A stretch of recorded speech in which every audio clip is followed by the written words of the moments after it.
नमस्कार दोस्तों, मैं दीपक कुमार स्वागत करता हूं आपका unique study circle bye Deepak Kumar channel पे।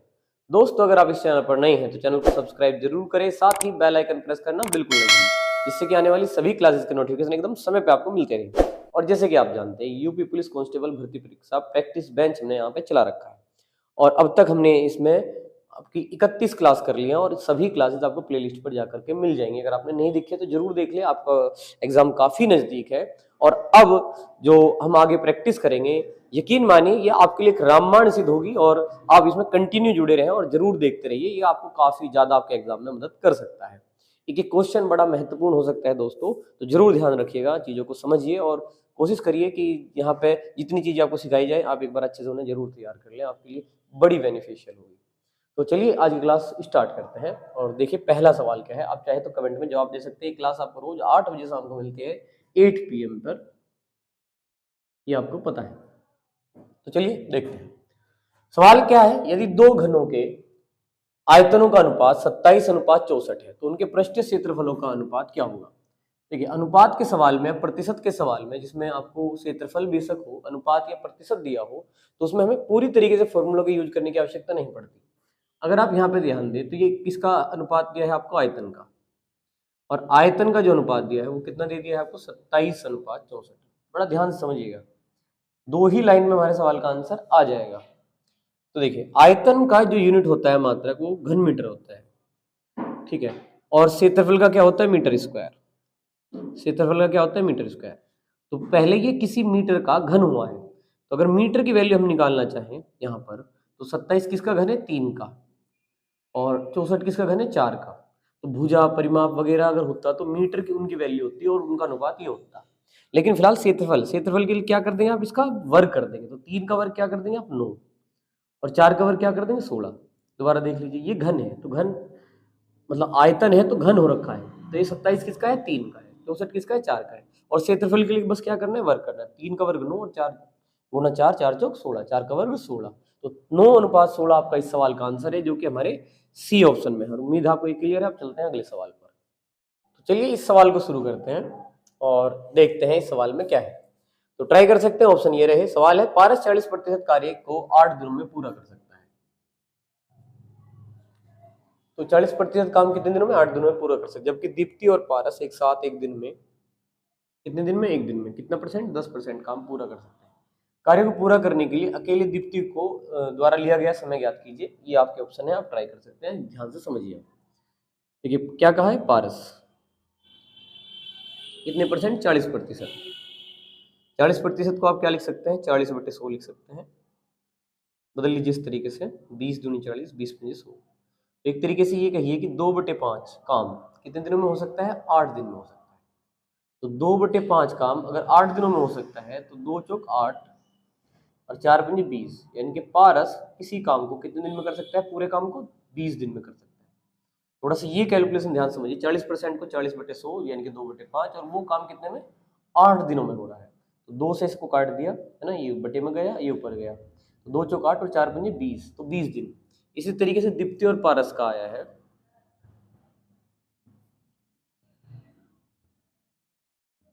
10% काम, यानी कि 10/100, यानी कि 1/10 काम कितने दिनों में, एक दिन में। यहां से टोटल दिन कितने निकल गए, 10 दिन। तो अब अगर दीप्ति का अकेले कितने दिन में करेगी, ये निकालना है, तो एलसीएम लेंगे आप, 20 का और 10 का, कितना आ जाएगा, 20 आ जाएगा। 20 से भाग करिए, 1 आ गया। 10 से भाग करिए, कितना है, 2। ये अक्षमता किसकी है, दोनों की है, दीप्ति की और पारस की। पारस की अक्षमता कितनी है यहाँ पे, 1 है। घटा दीजिए आप इसे, तो कितनी है, 1। 1 से भाग करेंगे 20 को आप, तो दीप्ति किसी काम को कितने दिन में करेगी, 20 दिन में। तो हमारा जो सवाल का आंसर है वो कितना हो जाएगा, डी, यानी कि 20 दिन में दीप्ति अकेले काम को कर लेगी। तो उम्मीद है क्लियर। अब चलते हैं अगले सवाल पर। तो चलिए इस सवाल को हम ट्राई करते हैं यहाँ पर कि इस सवाल का आंसर क्या हो सकता है। सवाल क्या है, देखिए, यदि 8 अंकों की संख्या यहाँ पर दी गई है, 1 2 3 4 5 6 7 8 अंकों की संख्या जो 88 से विभाज्य है, इनकी पूरी पूरी कटती है, तो 5x + 2y का न्यूनतम संभावित मान हमें जो है वो ज्ञात करना है। तो चलिए ट्राई करते हैं। सबसे पहले 88 को हम लोग ब्रेक करेंगे किसमें, 11 गुना 8 में, क्योंकि हम जानते हैं कि 11 क्या होते हैं 88, और हमारे पास 11 और 8 दोनों का ही विभाजन का नियम है। तो 8 का जो विभाजन का नियम पहले लगाएंगे, और 8 के विभाजन का नियम के अनुसार अंतिम तीन संख्याएं किससे कटनी चाहिए भाई? 8 से कटनी चाहिए। तो पूरी संख्या 8 से विभाजित होती है, हम जानते हैं। और आपको पता है कि भाई यहाँ पे एक अंक है, और अंक क्या है? 0 हो सकता है, 1 हो सकता है, 2 हो सकता है, 3 हो सकता है, 4 हो सकता है, 5 हो सकता है, 6 हो सकता है, 7 हो सकता है, 8 हो सकता है, या फिर बस 9, 10, 11, 12 संख्याएं होती हैं, ये अंक में नहीं आते हैं, हम जानते हैं। तो y का मान इन्हीं में से कुछ ना कुछ हो सकता है। अगर हमें कुछ ज़्यादा समस्या नहीं लेनी है तो हम फटाफट से इनमें ना ट्राई करना शुरू कर देते हैं। तो 9 और पहला अंक जो हम यहाँ पे ले रहे हैं वो क्या ले रहे हैं? हम 0 ले रहे हैं, और यहाँ पे क्या 2। अगर ये अंक हमने y का मान यहाँ से 0 लिया है, अब ये देखते हैं कि क्या ये 8 से कट जाएगा। तो देखिए 8 एकम 8 लेंगे, यहाँ पे क्या बचा? 1 बचा, ये 0 उतार लिया, तो 8 एकम 8 कर लिया है। यहाँ पे क्या बचेंगे भाई? 2 बचेंगे, 2 उतार लिया, और ये 8 से नहीं कट जाएगा, बिल्कुल नहीं कटेगा। तो 0 के लिए 8 से विभाजित नहीं हो रहा है। अब क्या ट्राई करेंगे? 1। तो यहाँ 0 जहाँ है हम वहाँ क्या पर ट्राई करेंगे? 1 ट्राई करेंगे। अब यहाँ पर क्या है भाई? अगर 1 आ जाए तो 11 में से 8 जाके क्या बचेगा? 3, तो यहाँ हो जाएंगे 32। तो 8 चौक 32 हो जाएगा भाई यहाँ पे। ये तो माफ कीजिएगा, ये तो है ही, 8 चौक क्या हो जाएगा? 32 हो जाएगा, तो पूरा पूरा कट जाएगा। तो यहाँ पर y के स्थान पर क्या लेने से? 1 लेने से ये किससे कट जाएगा भाई? 8 से कट जाएगा। तो पहला जो मान है y का, वो हम क्या ले सकते हैं भाई? 1 ले सकते हैं। तो y का मान क्या ले सकते हैं? 1। तो y का पहला मान हमारे पास आया है 1, पर इसका मतलब ये बिल्कुल नहीं है कि और किसी मान के लिए ऐसा हो नहीं सकता। तो अब ट्राई करेंगे। अगर आप 2 ट्राई करें, यहाँ पे 2 है, इसको बदलें आप, 2 लें अगर आप, तो यहाँ पर देखिए क्या बचने वाला है? यहाँ से 2 आ जाएगा यहाँ पे, और यहाँ पर हो जाएगा 4, और 42 8 से कटेगा नहीं, तो 2 के लिए नहीं बनेगी बात। फिर आप 3 ट्राई कर सकते हो। वैसे मैंने क्रॉस मार दिया तो आपको लग रहा होगा कि जरूर नहीं कटेगा यहाँ से, तो 3 है ना, यहाँ 3 बचेंगे, और 13 में से 8 गए तो 5, और 52 नहीं कटता है 8 से। अच्छा, ये जो है वो खराब हो गए हैं यहाँ पे, ठीक है, तो कोई बात नहीं, हम साइड में कर लेते हैं, आपको कभी थोड़ी दिक्कत हो जाए। तो हमने ये कहा कि 3 के लिए भी नहीं कटेगा, अब 4 के लिए ट्राई करते हैं। तो यहाँ था 9, उसके बाद हम y का मान अब 4 ट्राई करेंगे, और अब क्या ट्राई करेंगे? 2 ट्राई करेंगे। चलिए काटते हैं। तो 8 एकम 8,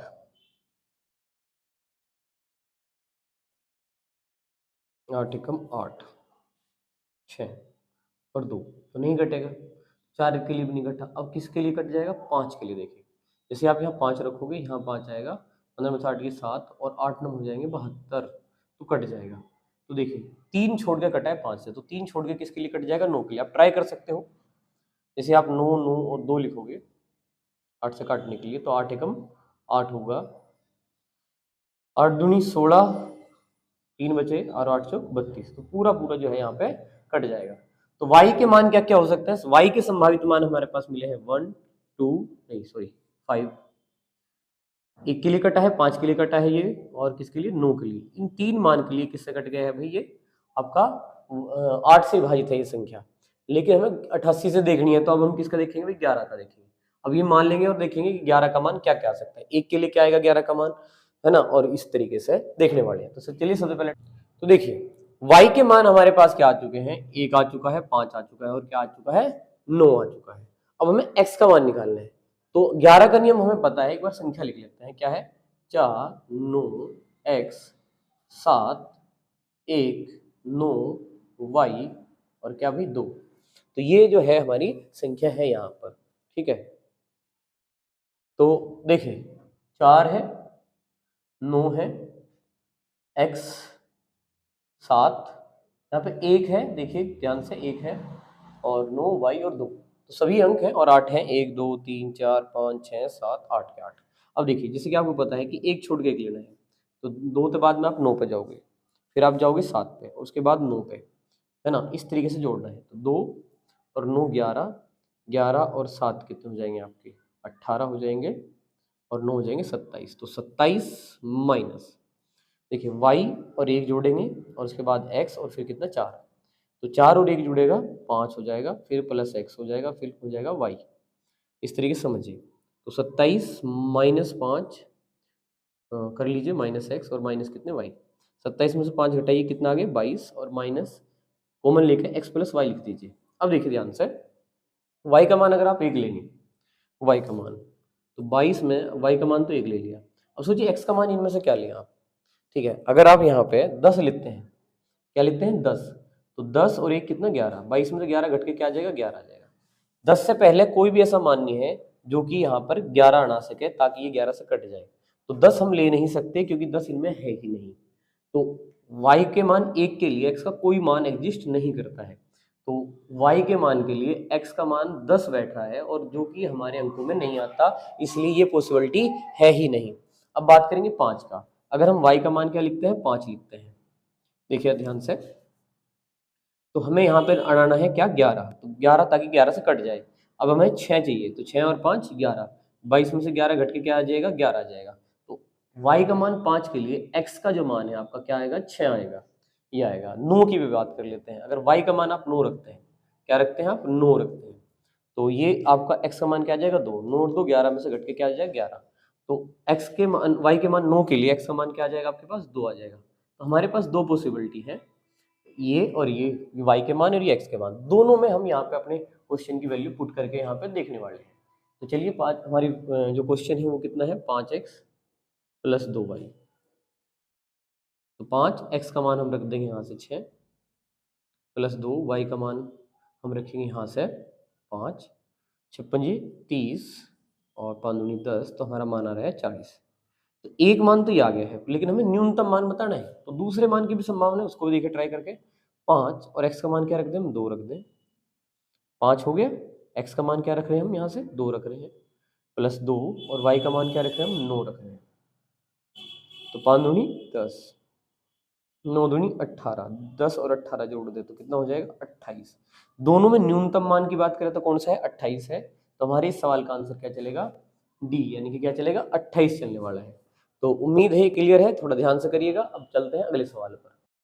तो चलिए इस सवाल को ट्राई करते हैं। सवाल क्या है, एक व्यक्ति की आयु उसके पुत्र की आयु की 4 गुना है। 6 वर्ष बाद उस व्यक्ति की आयु उसके पुत्र की आयु की 3 गुनी हो जाएगी। उनकी वर्तमान आयु क्या है। तो लिखिए एक व्यक्ति और उसके पुत्र की आयु लिख दीजिए यहाँ पर, व्यक्ति और पुत्र की आयु की 4 गुनी, तो पुत्र की 1 लेकर अनुपात बढ़ाइए, ये 4 हो गया। और है का मतलब ये टाइम कब का है वर्तमान का है, लिख दीजिए यहाँ पर। और ये क्या है यहाँ पे 6 वर्ष बाद, 6 वर्ष बाद उस व्यक्ति की आयु उसके पुत्र की आयु की 3 गुनी होगी। तो ये 1 हो गया और ये 3 हो गया। तो ये कब की बात है 6 वर्ष बाद, तो लिख दीजिए यहाँ पे 6 वर्ष बाद। अब देखिए क्या करना है, वर्तमान और 6 में, अच्छा एक फॉर्मूला आपको याद होगा, अगर नहीं है फिर भी एक बार लिख देते हैं कि क्या फॉर्मूला लगाएंगे, कुल वर्ष गुणा नीचे के अनुपात का अंतर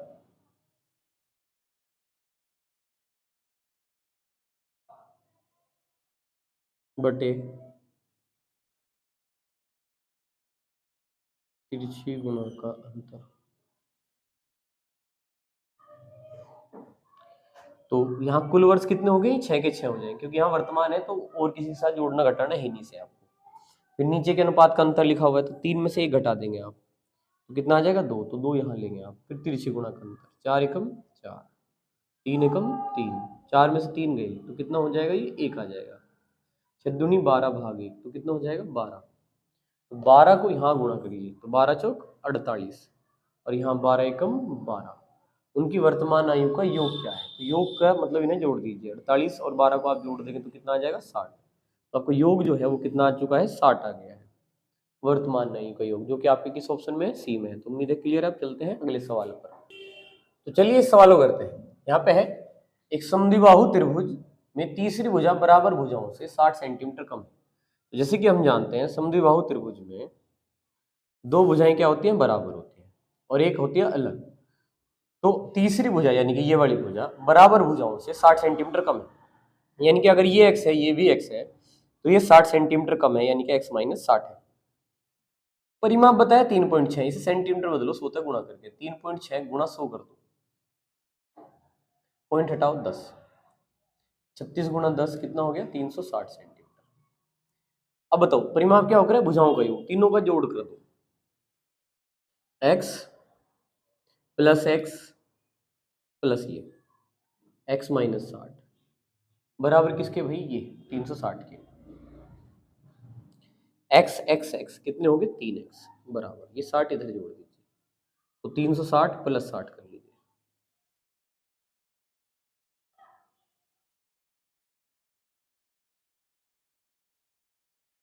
तो x का मान आ गया 140। तो ये भुजा कितनी आ गई 140 आ गई। ये वाली भुजा क्या हो जाएगी 140 में से 60 घटा देंगे आप तो कितना आ जाएगा 80 सेंटीमीटर। ये 140, ये भी कितनी 140। पूछा क्या है त्रिभुज की तीसरी भुजा, तीसरी भुजा तो यही बैठी है तो बराबर भुजा ये है तीसरी भुजा, ये 80 सेंटीमीटर है और आंसर मीटर में है। तो 80 को आप किससे भाग करेंगे 100 से भाग कर देंगे तो 8/10 कितना हो जाएगा 0.8 मीटर में हो जाएगा। तो आंसर देंगे हम बी और चलेंगे अगले सवाल पर। तो चलिए एक बार ये क्वेश्चन आप लोग ट्राई करिए और एक बार इसके ऑप्शन हम यहाँ पे लिख देते हैं तो आंसर आप बताएंगे। तो 2.468 या फिर आपका ऑप्शन हो सकता है 24.68 या फिर चेक करिएगा 68.24 और यह आपका यहाँ पे हो सकता है 6.824। ये विकल्प हैं। चलिए इसके विकल्प रह गए थे तो आप एक बार ट्राई करिए कि आपका आंसर क्या हो सकता है। तो देखिए गौर से यहाँ पर ये रेखा कोष्ठ लगा हुआ है तो 1.2 में से आपको घटाना क्या है 0.9 घटाना है। 12 में से 9 गए 3 और ये पॉइंट आ गया तो यहाँ पर आपका आ गया है 0.3। तो लिख दीजिए फटाफट से 8.5 माइनस 1.6 का 4.07 और माइनस ये हो गया 0.3। अब इसमें से इसको घटाना है तो 4.07 से आप घटाएंगे 0.3, जीरो लगा के घटा सकते हैं तो 7 आ गया है। हासिल लेंगे तो 10 में तो 3 गए तो 7 बचेगा और यहाँ पर बचेगा 3 इस तरीके से। तो यहाँ पर 8.5 माइनस 1.6 का इसकी जो वैल्यू आ गई है वो आ गई है 3.77 और जैसे कि आपको पता है अब इनकी गुणा करनी है हमें तो 8.5 और गुणा करेंगे हम। तो गुणा कैसे करेंगे सिंपल तरीके से आप गुणा कर सकते हैं मतलब कि पॉइंट भूल जाइए 16 का भी भूल जाइए सीधे गुणा करिए कि 16 सत्ते 112 हो गए आपके 16 सत्ते फिर 112 हो गए और आप इसमें जोड़ देंगे तो 3 2 1 123 हो जाएंगे तो 3 आएगा फिर 12 हासिल है तो 16 × 48 और 12 आप जोड़ देंगे तो कितना हो जाएगा 60 हो जाएगा। अब देखिए 2 पॉइंट यहाँ थे 1 पॉइंट यहाँ था तो 1 2 3 के पहले पॉइंट लगा देंगे तो कितना आ जाएगा 6.032 और अब इसे आप घटा देंगे तो 8.5 और पॉइंट के सीध में आपको पॉइंट रखना है 032 और इधर होगा 6। तो ध्यान रखेंगे घटाते हुए ये 0 आ गया ये 0 आ गया 10 में से 2 गए तो 8, 9 में तो 3 गए तो कितना हुआ 6 और यहाँ कितना 4 और यहाँ पे कितना 7 में से 6 गया तो 1। तो 1 पॉइंट माफ कीजिएगा यहाँ तो हासिल गए नहीं थे तो 8 में से 6 गए 2, 2.468 2.468 तो आंसर क्या हो गया ए हो गया है। अब चलते हैं अगले सवाल पर। तो चलिए इस सवाल को करते हैं। देखिए क्या है एक आयत का परिमाप। जैसे कि हम जानते हैं कि एक आयत में क्या होगा लंबाई और चौड़ाई और परिमाप उसका क्या होता है 2 लंबाई प्लस चौड़ाई 2l प्लस b ये होता है। एक वर्त की परिधि के बराबर है। एक वर्त की परिधि जिसकी मान लीजिए त्रिज्या क्या है r है और जिसकी वैल्यू कितनी है इन्होंने 21 सेंटीमीटर दिया हुआ है। परिधि कितनी है उसकी 2πr इसके बराबर है। तो और आयत का क्षेत्रफल जो कि आयत का क्षेत्रफल क्या होता है लंबाई गुना चौड़ाई होता है उसकी वैल्यू कितनी दी इन्होंने 864। तो आयत के विकर्ण की लंबाई क्या है तो आपको बताना है। आयत का विकर्ण क्या होता है समझिए विकर्ण होता है d बराबर √L² प्लस b²। ये आपका विकर्ण होता है। तो ध्यान रखिएगा हमें L² प्लस b² की वैल्यू निकालनी है। तो कैसे निकाल सकते हैं समझना है। 2 से ना 2 काटिए आप फिलहाल तो L प्लस b पाई का मान कितना होता है 22/7 होता है और r का मान कितना रख देंगे 21 रख देंगे। तो देखिए 7 के 21 तो L प्लस b 3 दूनी 6 3 दूनी 6 ये एक समीकरण मानिए आप यहाँ और ये L भी आपका हो गया है कितना 864। अगर देखिए ध्यान से ये 66 है और ये L भी है और हमें चाहिए L प्लस बी का होल स्क्वायर। अब इसका स्क्वायर कर लिया whole square L plus B का होल स्क्वायर बराबर किसके 66 के स्क्वायर के। अब देखिए ये क्या हो जाएगा L² हो जाएगा प्लस क्या हो जाएगा ये b² हो जाएगा और प्लस कितना 2LB बराबर 66 स्क्वायर। 66 का स्क्वायर आप कर सकते हैं। देखिए यहाँ पे क्या 6 का वर्ग कितना हो गया 36 हो गया और 6 छंग 36 दूनी 72 हो गया और 6 का वर्ग 36। तो ये 6 3 और 2 5 7 और 6 13 ये आपका जो वर्ग है 4356 जो है आ गया है। LB की वैल्यू आपके पास है 864 यहाँ पे पुट करिएगा आप। तो चलिए हम यहाँ पर इसको हल करेंगे साइड में थोड़ा सा। तो हमारे पास L² plus B square plus 2 और एल बी का मान कितना है रख देंगे 864 और बराबर ये 4356।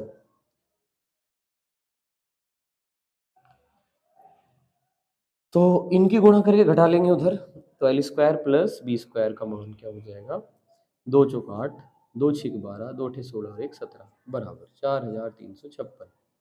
ये चीज मैंने इधर घटा दी है। तो L square plus B square बराबर 4356 माइनस 1728। तो चलिए घटाते हैं, 16 में से 8 गए 8 बचे हैं, यहाँ पे 4 में से 2 गए 2 बचे हैं, 13 में से 7 घटे तो 6 बचे हैं और यहाँ पे बच जाएंगे 3 में से 1 गया तो 2। ये आपका आ जाएगा L square plus B square का मान। हमें निकालना है विकर्ण, तो हमारा जो विकर्ण है वो 2 6 2 8 इस तरीके से आ गया है। अब देखिए अगर हम इसे हल करना है तो हम इसे क्या कर सकते हैं, किस तरीके से हम इसे ब्रेक कर सकते हैं, इसके हमें फैक्टर करने पड़ेंगे। 2 6 2 8 को हमें तोड़ना पड़ेगा इस तरीके से। तो 2 एकम 2, 2 तिया 6, 2 एकम 2, 2 चौक 8, फिर काटते हैं तो 2 6 12 और 2 पंजे 10, 2 सते 14। फिर हम इसे देखते हैं तो ये आपका कटेगा 3 से काटते हैं, 3 दूनी 6, 3 एकम 3, 3 नम 27, फिर 3 से काट दीजिए तो 3 सते 21 और 3 तिया 9।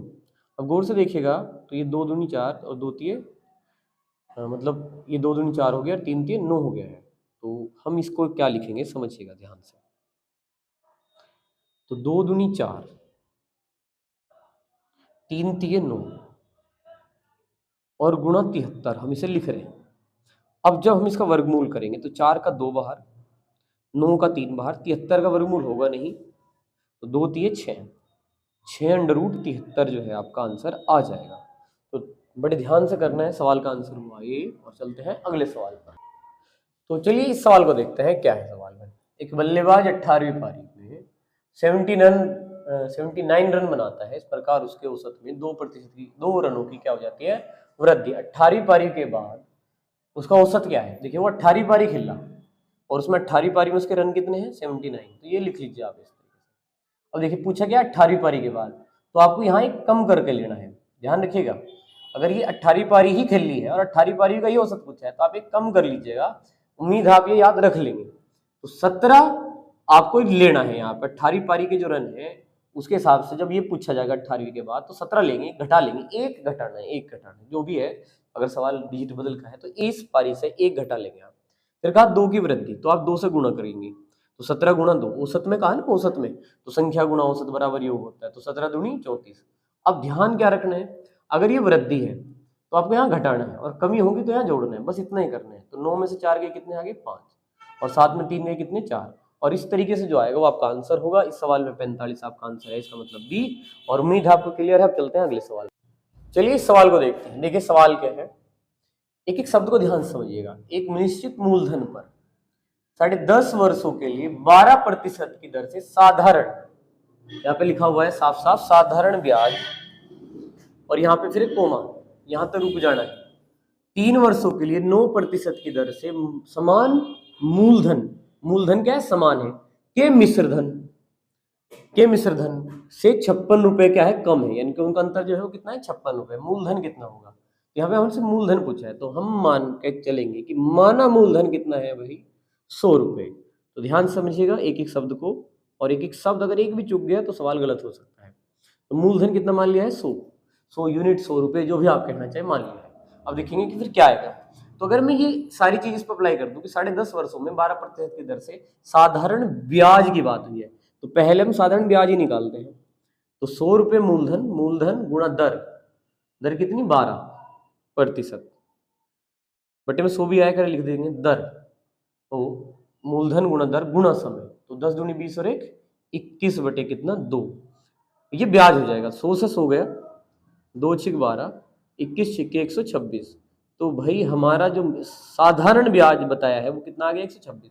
अब आगे 3 वर्ष के हिसाब से 9% की दर से 100 रुपए का 3 वर्ष गुणा 9 बटे 100 करेंगे तो कट गया, तो कितना आ गया भाई साधारण ब्याज कितना है 27, 9 है 27। लेकिन हमें चाहिए समान मूलधन का मिश्र धन में क्या होगा, ये मूलधन आपको फिर से जोड़ना पड़ेगा। तो भाई 100 रुपये और जोड़ दीजिए इस ब्याज में, तो इस बार आपको चाहिए यहाँ मिश्र धन क्या हो जाएगा 127 रुपये। अब देखिए ये ब्याज इस मिश्र धन से कितना कम है, घटा लीजिए इनको, 1 रुपये कम है। कितना कम है, 127 में से 26 घटेगी 1, और बताया कितना कम है, 56। तो 1 बराबर किसके हो गए, 56 के। और जो मूलधन पूछ रखा है 100, वो किसके बराबर हो जाएगा, 5600 के बराबर हो जाएगा। आप 100 से इसमें क्या कर दीजिए, गुणा कर दीजिए, तो आपका मान आ गया 5600, जो कि आपका आंसर क्या हो गया, बी हो गया। तो उम्मीद आपको क्लियर है। आप चलते हैं अगले सवाल पर। तो चलिए इस सवाल को ट्राई करते हैं। सवाल क्या है, एक व्यक्ति की मासिक आय कितनी है, 12,000 रुपए है, उसकी मासिक खर्च कितना है, 8,000 रुपए है। अगले वर्ष उसकी आय में 10% और व्यय यानी कि खर्चे में 8% बढ़ गया है, तो उसकी बचत में कितनी प्रतिशत वृद्धि है। तो देखिए जैसे कि हम जानते हैं, ये आय लिख लीजिए और खर्च लिख लीजिए, और इसका घटा के क्या आ जाएगा, बचत आ जाएगा। खर्च घटा के क्या आते हैं, बचत आता है। तो जैसे कि इन्होंने बताया कि आय कितनी है, 12,000 रुपए है, तो 12,000 यहाँ लिख लीजिए। खर्च कितना बताया, 8,000 रुपये बताया, 8,000 यहाँ लिखे, और घटा के बचत जो है वो कितनी आ गई है, 4,000 रुपये। अब कहा आय में 10%, तो आय 10% बढ़ गया है, मतलब कि 12,000 का आप 10% निकाल दीजिए, तो ये 1200 आ जाएगा। और अच्छे से कर लीजिए एक बार, 2 जीरो गई, तो कितना आ गया है, 1200 आ गया है। तो 1200 बढ़ जाए तो जोड़िए इसको, 0 0 2 3, तो 13,200 रुपये जो है आय हो गई है, जब बढ़ गई है। तो 10% आय बढ़ गई है। फिर आय मतलब व्यय, व्यय यानी कि खर्चा कितना बढ़ा है, 8%। अब ये 8,000 है, इसमें कितना बढ़ा है, 8%, निकाल लीजिए इसको भी। तो 8 8 64, 640 रुपये आएगा वैसे ये, तो 8/100 कर लीजिए, तो 8 8 64, तो कितना आ गया, 640 रुपये। यहाँ पे जोड़ के लिख लीजिए अभी अभी, तो 0 4 6 8। अब देखिए, अब आप क्या करेंगे, इसमें घटाएंगे इसको, 13,200 में से आप 8,640 रुपये यानी कि खर्चा घटा लीजिए। 0 और 10 में से 4 गए 6 बच जाएंगे, 11 में से 6 गए 5 बच जाएंगे, 12 में से 8 गए 4 बच गए, तो 4,560 रुपये, 4,560 रुपये जो है आपका क्या है, अब खर्चा है। दोबारा से देख लीजिए, ये आय थी पहली, ये पहला खर्चा था, और ये पहली बचत थी। इसमें 10% बढ़े तो 12,000 का 10% 1200 बढ़ा के कितना आ गया, 13,200 रुपये नई आय हुई। खर्च को 8% बढ़ा के इनके 650 जोड़ दिया, तो 8,640। अब ये घटाए तो 4,560 रुपये जो है नया नई बचत है। तो कितने रुपए बचत बढ़ गई है, 560 रुपये। आप इन्हें घटा लीजिए, 560 रुपये बचत बढ़ी है। 560 रुपये किस पे बढ़ी है, 4,000 रुपये। तो 560 बटे कितना, 4,000 आप लिखेंगे, और प्रतिशत के लिए क्या कर देंगे आप, 100 से गुणा कर देंगे। 2 जीरो ये काटी, एक यहाँ से काटी, 4 एकम 4, 4 चौक 16, तो 14% जो है आपका यहाँ पर बी आंसर हुआ, यानी कि आपकी बचत में प्रतिशत वृद्धि कितनी हुई है, 14%। तो उम्मीद है क्लियर है। अब चलते हैं अगले सवाल पर। तो चलिए इस सवाल को देखते हैं क्या है।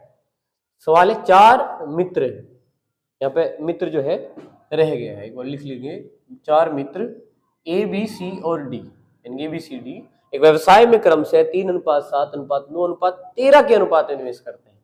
यदि सी के लाभ का हिस्सा 8,910 रुपये हो, तो ए और बी के लाभ का कुल हिस्सा कितना होगा। तो देखिए लिख देंगे ए अनुपात बी अनुपात सी अनुपात डी। यहाँ पे ये दिया है 3, ये दिया है 7, ये दिया है 9 और ये दिया है 13। यहाँ पे आपको सी का जो हिस्सा दिया है लाभ का वो 8,900, तो सी का हिस्सा यहाँ पे 9 है। 9 को आप बराबर रख लेंगे 8,910 के। अब इसे कैंसिल करिए, 9 एकम 9, 9 नम 81, 9 नम 81, तो 990 आ गया। पूछा ए और बी का लाभ, ए और बी का लाभ का कुल हिस्सा कितना होगा। तो ए 3 है और 7 कितना है, 10 है, तो 10 बराबर किसके होगा, ए और बी का कुल योग है जो वो 10 बैठ रहा है। तो 10 बराबर आप 0 से क्या करेंगे, यानी कि 10 से क्या कर देंगे गुणा, तो 1 0 बढ़ जाएगी, तो 99,100 रुपये जो है कि आपके ए आंसर में है, आपका आंसर होगा। और चलते हैं अब अगले सवाल पर। तो चलिए इस सवाल को देखते हैं। पूर्णांक factorial 1 factorial 2 factorial 3 dot dot dot 99 में इकाई अंक के स्थान पर कौन सा अंक होगा। ठीक है जी। तो देखिए यहाँ पे फैक्टोरियल 1 का अर्थ क्या है, 1। फैक्टोरियल 2 का अर्थ क्या है, 2 गुणा 1 यानी कि 2। फैक्टोरियल 3 का अर्थ क्या है, 3 गुणा 2 गुणा 1 यानी कि 3। तो उम्मीद है आपको फैक्टोरियल पता है और समझ रहे हैं। यानी कि जो अंक होता है उससे घटते क्रम में कहाँ तक गुणा करनी होती है, 1 तक करनी होती है। 1 है तो 1 ही रहा, 2 है तो 2 को घटते हुए 1 तक यानी कि 2 गुणा 1, 3 है तो 3 गुणा 2 गुणा 1 तक यानी कि 3। अगर अगला डॉट डॉट में देखें तो 4 छिपा होगा, तो 4 गुणा 3 गुणा 2 गुणा 1 तो 4 तिये 12 और 12 दूनी 24 एकम 24, यहाँ पे आ गया 24। जैसे ही फैक्टोरियल 5 आएगा तो ध्यान दीजिएगा, 5 गुणा 4 गुणा 3 गुणा 2 गुणा 1, और 5 और 2 आ गया है तो 5 और 2 की गुणा होती है 0 जरूर बनती है। तो 5 दूनी 10, 4 तिये 12 और 10 की गुणा कितना हो जाएगा, 120 हो जाएगा। थोड़ा सा इधर को खिसका के लिखेंगे, इसको भी सही से लिखेंगे, कितना हो जाएगा 120। देखिए पोजीशन बड़ी जरूरी है लिखनी, इसलिए मैं आपको थोड़ा समझाना चाहता हूँ। कितना बनेगा 120। असल में यही काम के है, मैं ये समझाने का प्रयास कर रहा हूँ। अगर आपको अब तक बात समझ में भी आ गई हो कि अगले हर फैक्टोरियल में 6 में भी आपको क्या मिलेगा, आप गुणा करेंगे भाई 5 और 4, 2 तो उसमें रहना ही रहना, अब सब में रहेगा 5 और 2, 4 3 2 और 1। देखिए 5 दूनी 10, अब आप करेंगे भी 6 चौक 24 72 720 आएगा ही आएगा आपका। मतलब मैं कहना चाह रहा इकाई अंक पे अब आगे कोई भी संख्या आवे उसमें 5 और 2 की वजह से इकाई अंक 0 रहेगा।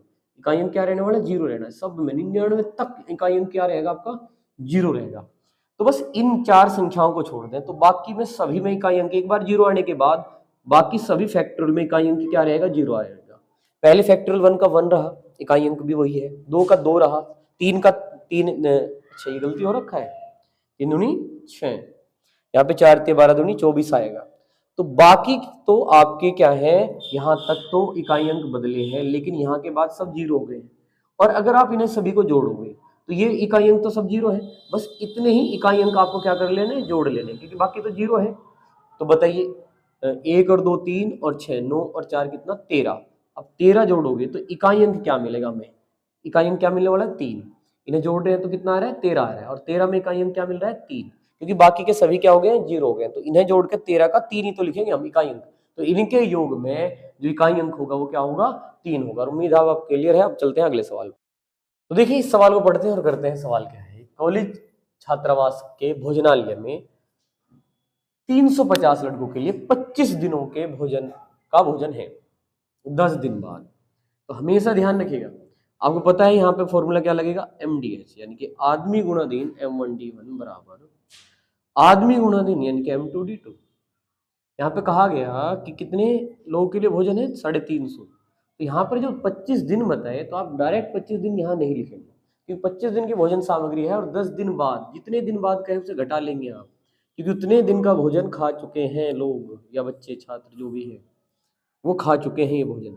तो अब जो भोजन सामग्री है, जब लड़के जो दूसरे छात्रावास में भेजे जा रहे हैं तब भोजनालय में केवल कितने दिन की सामग्री है, 15। और सवाल इसी 15 पे होगा, क्योंकि जो कम या ज्यादा सामग्री पड़ेगी वो इसी की पड़ेगी, यही 15 दिन बढ़ेंगे, 25 थोड़ी ना बढ़ेंगे 21 दिन तक। अब 25 में से 10 दिन बाद, ये 10 दिन बाद आपको घटा लेना है, मैं बार बार जोड़ दे रहा हूँ, इस बात का ध्यान रखेंगे। तो 25 में 10 गए तो कितना, 15 दिन की भोजन सामग्री। तो आदमी गुणा दिन 350 की अब जब ये सवाल हल किया जा रहा है उस समय की बात है, तो 15 दिन की भोजन सामग्री है भोजनालय में। कुछ लड़कों को दूसरे छात्रावास में, तो 350 में से कुछ भेज दिए गए, नहीं पता कितने हैं तो x मान लेंगे। तो 350 में से x क्या कर दिए, माइनस कर दिए। तो भोजन सामग्री अब कितने दिन चली, 21। तो दिन के लिए क्या आ गया, 21 आ गया। कितने लड़कों को भेजा गया, x का मान निकाल देंगे। देखिए जैसे कि हम यहाँ 3 से हल करेंगे तो 3 से थे 21, 3 से 5 बार काट दिया। अब क्या कर सकते हैं, इधर काट सकते हैं 7 से, 7 पंजे 35। देखिए 5 गुणा 5, 5 पंजे 25, 250 बराबर 350 माइनस x को इधर लेकर ये प्लस हो जाएगा, और 350 में से 250 को घटा दीजिए, x का मान कितना आ जाएगा 100। x का मान कितना आ गया 100। तो इस तरीके से यहाँ पे आंसर क्या आ चुका है, डी 100 आ गया है। तो उम्मीद आपको क्लियर है। आप चलते हैं अगले सवाल। तो चलिए इस सवाल को करते हैं। यदि ये तो x अनुपात y का मान बताइए, 7x प्लस वाई बटे 7x माइनस वाई बराबर कितना, 7/3। तो हल कर देंगे, सिंपल कर देंगे हल, ठीक है। तो 3 इधर गया, 7x प्लस वाई, और ये 7 और ये हो जाएगा 7x माइनस वाई। ऐसा नहीं है इकलौता तरीका है ये, और भी हो सकते हैं, लेकिन हम इसी को करेंगे क्योंकि सिंपल है और पेपर में जाकर आप आराम से कर सकते हैं। गुणा करेंगे तो 3 7 21x प्लस 3 की गुणा y तो 3y। यहाँ पे देखिए 7 7 49x, और यहाँ पर 7 एकम 7y। अब क्या करते हैं, x वाले एक तरफ और y वाले एक तरफ कर लें। तो काम करते हैं, y वाले रखते हैं इधर, तो 3y रखा इधर और ये y इधर ले आए तो माइनस था तो प्लस हो गया। इधर ले जाते हैं x वाले तो 49x है यहाँ पर और ये इधर जाएगा तो माइनस हो जाएगा 21x। इन्हें जोड़ते हैं तो कितना मिलेगा 7y मिलेगा। और यहाँ पर 49 में से तो यहाँ पे देखिए 9 में से 8 और 28 मिलेगा, ठीक है ना। अब देखिए y इधर भेजिए 28 नीचे भेजिए तो आपका क्या जाएगा, उस साइड में है x और बटे में जाएगा y। यहाँ पे कितना है 10 और बटे में आएगा 28। 2 पंजे 10 और ये 14 कट गया है ना, तो x अनुपात y कितना है, इसे आपने लिख दिया x अनुपात y, इसे लिख देंगे आप 5:14। और यही आपके सवाल का आंसर है जो कि आपको कहाँ मिल रहा है, बी ऑप्शन में। अब चलते हैं अगले सवाल। तो चलिए इस सवाल को ट्राई करते हैं। सवाल क्या है, 12, 24, 27 का चतुर्थानुपाती a और 36 के तृतीयानुपाती के समान है, तो a का मान बताओ। इनका तो चतुर्थानुपाती, a और 36 का तृतीयानुपाती, तो आपको चतुर्थानुपाती का फॉर्मूला आना चाहिए, दूसरी संख्या गुणा तीसरी संख्या बटे क्या भाई पहली संख्या, ये होता है हमारा चतुर्थानुपाती। दूसरी संख्या गुणा तीसरी संख्या बटे पहली संख्या, आप अच्छे से जानते होंगे, इस तरीके से हम लिख सकते हैं। एक दिन हमने पिछली क्लास में किसी में डिटेल में सभी फॉर्मूले आपको लिख के बताए थे और पिछली क्लासेस सभी देख लीजिएगा। तृतीयानुपाती क्या है, दूसरी संख्या का वर्ग, तो दूसरी संख्या का वर्ग बटे पहली संख्या, ये है भाई। और फटाफट से आप इनकी वैल्यू पुट कर दीजिए, तो दूसरी संख्या क्या है यहाँ 24 है तो 24 लिख दीजिए। तीसरी संख्या क्या है यहाँ 27 है, 27 लिख दीजिए। और पहली क्या है 12 है तो 12 लिख दीजिए आप बटे में। यहाँ पे देखिए दूसरी संख्या का वर्ग यानी कि दूसरी क्या है 36 है, 36 का वर्ग आप क्या लिखेंगे 36 गुणा 36 लिख दीजिए। और पहली संख्या क्या है यहाँ a है, तो a का हमें मान निकालना है। और देखिए हम क्या करने वाले हैं, हल करेंगे तो 12 से काट दीजिए, 12 दूनी 24 कर देंगे, तो 2 से इसको किसी को भी काट दीजिए तो 18 काट दिया हमने 2 से, है ना, 18 दूनी 36 होता है। 9 से काट देंगे, 9 दूनी 18, 9 तीन 27। अब 3 से ना इसको काट दीजिए, 3 एकम 3, 3 दूनी 6, 12। अब एक रोज इधर करेंगे तो a इधर आ जाएगा और यहाँ पे 12 दूनी हो जाएगा 24। कैलकुलेशन को थोड़ा सा ध्यान से करते ही आपका आंसर आ जाएगा a बराबर कितना 24, जो कि आपको बी विकल्प में मिल रहा है। फॉर्मूला याद करिए, डायरेक्ट वैल्यू पुट करिए, आंसर आ गया है। तो उम्मीद है क्लियर। अब चलते हैं अगले सवाल। चलिए इस सवाल को देखते हैं। दो पाइप एक टंकी को क्रम से 6 घंटे और 8 घंटे में भर देते हैं, तो एक पाइप 6 घंटे में और दूसरे वाला 8 घंटे में ये भर सकता है। ये भरने वाले पाइप है, ध्यान रखिएगा। और जबकि तीसरा पाइप पूरी टंकी को 12 घंटे में खाली कर सकता है। तीसरा पाइप है कोई, वो 12 घंटे में ना खाली कर सकता है, याद रखिए इस बात को भी कि ये खाली करने वाला है। अब इसका क्या करेंगे भैया, एलसीएम ले लेंगे। इनका एलसीएम आ गया है 24 आ गया है, 6 से भाग देंगे 4 आ गया, 8 से भाग देंगे 3 आ गया, 12 से भाग देंगे तो 12 दूनी 24 आ गया। तो क्या कहा, तीनों एक साथ खोल दिए जाए, तीनों एक साथ खोल दिए जाए तो टंकी कितने समय में भर जाएगी। देखिए अगर तीनों एक साथ खुलेंगी तो ये भरेगा 4 लीटर, ये भरेगा 3 लीटर और ये 2 घट जाएगा, ये माइनस हो जाएगा। तो 4 और 3 जोड़ के कितना होगा 7 लीटर ये भरेंगे, 2 लीटर ये निकाल लेगा, वही उसमें रुकेगा केवल 5 लीटर। टंकी कितने की है, एलसीएम देखिए 24 और भरे रुकेगा अब कितना उसमें 5, तो 24/5 घंटे लगेंगे। और ये आपका कौन सा है भाई, बी ऑप्शन है। और चलते हैं हम अगले सवाल पर। तो चलिए इस सवाल को करते हैं। एक घड़ी का निर्धारित मूल्य 720 रुपए था। निर्धारित मूल्य मतलब कि अंकित मूल्य आप इसे कहेंगे, ठीक है। तो निर्धारित मूल्य का मतलब आपको क्या निकालना है, यहाँ पे अंकित मूल्य 720 रुपए था। एक व्यक्ति ने लगातार 2 छूट दी, है ना, और उसे 550.8 जीरो रहने दीजिए, है ना, क्योंकि आपको पता ही है जीरो ना लगाए कोई दिक्कत नहीं, मैं खरीदा। तो पहली छूट थी 10%। अब यहाँ खरीदने से कंफ्यूज मत हो जाइएगा, मतलब उसने खरीदा, इसने तो बेचा ही है, और बात तो हम इसी की कर रहे हैं जिसने छूट दी। दूसरी को मान लीजिए आप एक्स, तो क्रमिक छूट तो दूसरी छूट आपको बतानी है, तो क्या होगा, चलिए यहाँ से चलते हैं। तो 720 तो पहली छूट आप ऊपर की तरफ 10 घटा देंगे तो कितना लिख देंगे 90/100। अब ये पहाड़ी ट्रिक उम्मीद करते हैं जरूर जानते हैं और आपने इसको देख रखा है तो चैनल पे जाके एक बार देख भी सकते हैं। 720 10 की छूट तो 90/100, और यहाँ पे अगर x घटता नहीं है तो क्या लिखेंगे 100 - x/100, और ये सब बराबर हो जाएगा किसके 550.8 के हो जाएगा। यहाँ पर हम लिख देंगे 550.8। अब देखिए ध्यान से, पॉइंट हटा लीजिए यहाँ से, ये 10 आ गया, ये ना कोई सी जीरो काट दो, एक इधर भी काट दो, एक इधर भी काट दो, चलो चलिए बहुत अच्छे। और अब हम इसे काट देंगे, हम 8 से इसे काट दें, हाँ चलो 4 से काटेंगे, 4 दूनी सॉरी 4 एकम 4, 4 अठे 32, 4 से काटते हैं, 4 एकम 4, 4 तीन 12, 4 सते 28, 4 सते 28। तो जी अब देखिए 9 से काटते हैं, देखते हैं कटते जाएगा क्या। 9 एकम 9, बच गए कितने 4, 9 पंजे 45, 9 तिये 27, कट गया भाई। और 9 दूनी 18, 9 से काटियो भाई, 9 एकम 9, 9 सते 63। इस तरीके से हो गया। और 2 से नहीं कट गया 5 बार। अगर गौर से देखो तो ये बचा हुआ है 100 माइनस एक्स बटे 5। काटने पीटने में ठीक ठाक मेहनत हो चुकी है भाई हमारी। तो बराबर कितना 17, और ये 17 पंजे 85, तो 100 माइनस एक्स बराबर कितना 17 पंजे 85, और 100 माइनस 85 बराबर क्या हो जाएगा, x हो जाएगा। तो x का जो मान है यानी कि दूसरी जो छूट है वो कितनी आ गई है, 15%। तो कितने आ गए भैया, 15%। और अगर आपको लगे कि ये करना गलत है तो ऐसा कर लीजिए भाई, पहली छूट 720 पे 10 की 90 बटे 100 सीधे करिए।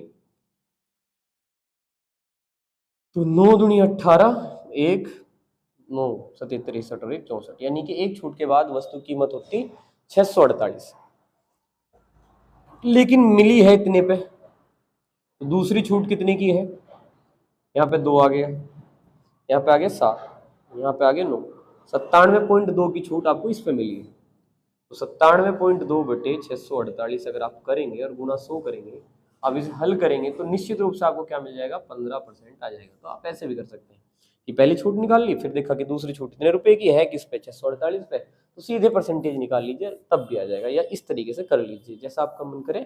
उम्मीद है अब आपको क्लियर है आंसर इस सवाल का भी, और ये सवाल आपको क्लियर है और आज की क्लास भी आपको जरूर पसंद आई हो। और अगर क्लास पसंद आया करे तो लाइक करना बिल्कुल ना भूलें, शेयर करें अपने दोस्तों के साथ, चैनल पर नए हैं तो सब्सक्राइब करें। और आज इतना ही रखते हैं, धन्यवाद, जय हिंद, जय भारत।